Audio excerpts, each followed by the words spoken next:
భారతీయ విమానయాన రంగం పెను సంక్షోభాన్ని ఎదుర్కొంటోంది. దేశంలోని అతిపెద్ద విమానయాన సంస్థలైన ఎయిర్ ఇండియా, ఇండిగోల సీఈఓలు వరుసగా తప్పుకోవడం ఇప్పుడు హాట్ టాపిక్ గా మారింది. ఇరాన్ యుద్ధం కారణంగా పెరుగుతున్న చమురు ధరలు, అంతర్గత నిర్వహణ లోపాలు కలిసి ఇండియన్ ఏవియేషన్ సెక్టార్ కు ఊపిరి ఆడకుండా చేస్తున్నాయి. అసలు ఏం జరుగుతోంది?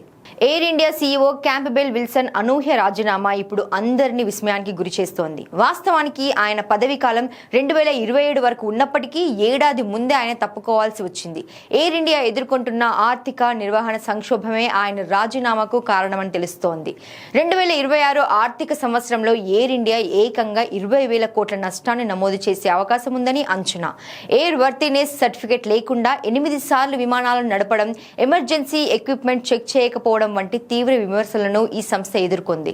జూన్ 2025లో జరిగిన AI-171 విమాన ప్రమాదం, అందులో 260 మంది మరణించడం సంస్థ ప్రతిష్టను తీవ్రంగా దెబ్బతీసింది. కేవలం ఎయిర్ ఇండియా మాత్రమే కాదు, మార్కెట్ లీడర్ ఇండిగో పరిస్థితి కూడా ఆందోళనకరంగానే ఉంది. డిసెంబర్ 2025లో పైలట్ల అలసట నివారణకు తెచ్చిన కొత్త నిబంధనలను అమలులో ఇండిగో పూర్తిగా విఫలమైంది. కేవలం 3 రోజుల్లోనే 2,500 విమానాలను రద్దు చేయడమే కాకుండా 1,900 విమానాలు ఆలస్యంగా నడిచాయి. దీనివల్ల 3 లక్షల మంది ప్రయాణికులు ఇబ్బంది పడ్డారు. ఫలితంగా DGCA 22 కోట్లకు పైగా జరిమానా విధించింది. దీంతో సీఈఓ పీటర్ ఎల్బర్స్ తన పదవికి రాజీనామా చేశారు. అంతర్గత సమస్యలకు తోడు అంతర్జాతీయ పరిస్థితులు ఏవియేషన్ సెక్టార్ కు గుదిబండగా మారాయి. ఇరాన్ యుద్ధం కారణంగా ఎయిర్వేస్ ను మూసివేయడం విమానయాన సంస్థలకు భారంగా మారింది. యుద్ధం వల్ల విమానాలు సుదీర్ఘ మార్గాల్లో ప్రయాణించాల్సి వస్తోంది.